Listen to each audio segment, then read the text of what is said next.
பஞ்சபூதங்கள் ஆகிய நிலம், நீர், நெருப்பு, காற்று, ஆகாயம் இந்த 5ம் இயற்கையின் சக்திகள்னு சொல்றோம். இந்த பஞ்சபூதங்கள் இருந்தால்தான் உயிர்கள் உருவாகும். இவை அனைத்திற்கும் ஒவ்வொரு ஆலயம் கட்டி நம் முன்னோர்கள் வழிபட்டு வந்திருக்காங்க. அதன்படி பரம்பொருளான சிவபெருமான் இருக்கும் 5 வழிபாட்டு இடங்களை பஞ்சபூத தலங்கள்னு சொல்லப்படுது.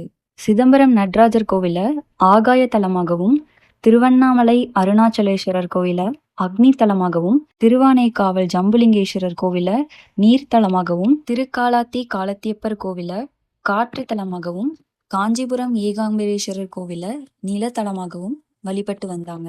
இதுல ஆகாய தலமான சிதம்பர நடராஜர் கோவிலே முதன்மையானது. பக்தர்கள் ஆன்மீக பயணமாக பஞ்சபூத தலங்களுக்கு செல்லும் போது சிதம்பரம் நடராஜர் கோவில்ல தொடங்கி திருக்காலாஸ்தி, திருவண்ணாமலை, திருவானைக்காவல், காஞ்சிபுரத்துல ஆன்மீக பயணத்தை நிறைவு செய்வாங்க.